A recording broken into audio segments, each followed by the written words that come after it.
ఏదైతే 6 గ్యారెంటీలు హామీలు ఇచ్చిందో అందులో ముందుగా మహిళలకు ఉచిత బస్సు కానీ, అదేవిధంగా 500కి గ్యాస్ ఇచ్చే కార్యక్రమం కానీ, ఉచితంగా కరెంట్ ఇచ్చే కార్యక్రమం ముందుగా ఇవ్వడం కూడా జరిగింది.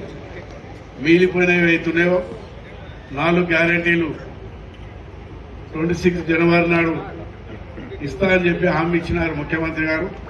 ముఖ్యమంత్రి గారి సందేశం కూడా ఇప్పుడు మీరంతా కూడా విన్నారు. వారు చెప్పిన మాటలన్నీ కూడా చెప్పిన మాట ప్రకారంగా ఈరోజు కలెక్టర్ గారు కూడా చాలా క్లియర్ గా చెప్పడం కూడా జరిగింది. దాంట్లో రేషన్ కార్డు ఇవ్వడం కానీ, ఇల్లు లేని పేదలకు ఇల్లు ఇవ్వడం కానీ, అదేవిధంగా రైతులకు ఎకరకు 6,000 ఇచ్చే కార్యక్రమం, సంవత్సరానికి 12,000 2 సార్లు కూడా రైతులకు ఇవ్వడం కానీ, అదేవిధంగా భూమి లేని వారికి కూడా మరి ప్రభుత్వం ఆదుకోనికే 4 గ్యారెంటీలు కూడా ఈరోజు ఇవ్వడం కూడా జరుగుతున్నది. శంషాబాద్ మండలం తీసుకుంటే మొత్తం రేషన్ కార్డుల కోసం నెక్స్ట్ సరిత గారు,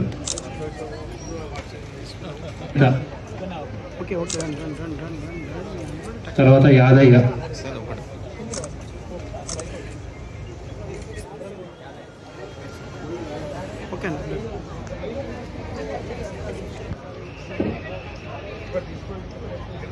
next ration card Afzal Bi గారు రండి. అఫ్జల్ బి ఉండాలి. మైలారం గణదీప్, ఇందిరమ్మ ఇండ్లు లబ్ధిదారులు వేదిక దగ్గర రావాల్సిందిగా కోరడం జరుగుతుంది. అట్లాగే ఇందిరమ్మ ఇండ్లకు సంబంధించి అహ్మదీ బేగం,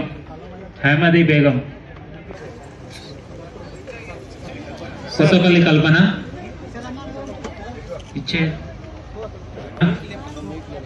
ఓకే డన్.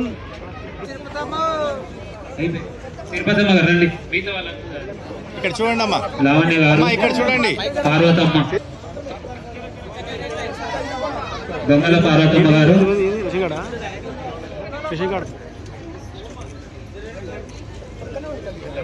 జ్యోతి గారు, కుమ్మరి మల్లేష్ గారు,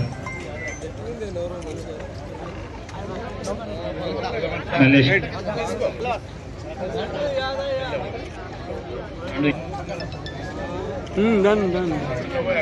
నిలబెట్టేయండి.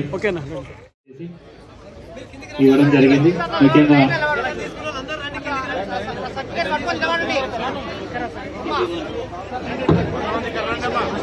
దయచేసి మీ సర్టిఫికేట్ పట్టుకొని ముందుకు రండి ప్లీజ్. ఎవరెవరైనా నిలబడండి ప్లీజ్.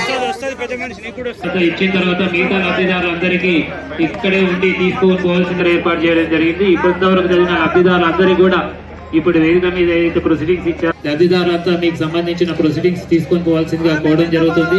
మీకు సంబంధించిన లబ్ధి ఖచ్చితంగా ప్రొసీడింగ్స్ ఉన్నాయి కాబట్టి విద్యార్థులు వెళ్ళిన తర్వాత దీనికి సంబంధించిన ప్రొసీడింగ్స్ తీసుకొని పోవాల్సిందిగా కోవడం జరుగుతుంది. మీకు సంబంధించిన లబ్ధి 500కి గ్యాస్ ఇస్తాను చెప్పినారు. ఆ 3 కూడా ముందుగా ఇవ్వడం జరిగింది. ఈరోజు 26 జనవరి రోజు 4 గ్యారెంటీలు ఇచ్చిన హామీలన్నీ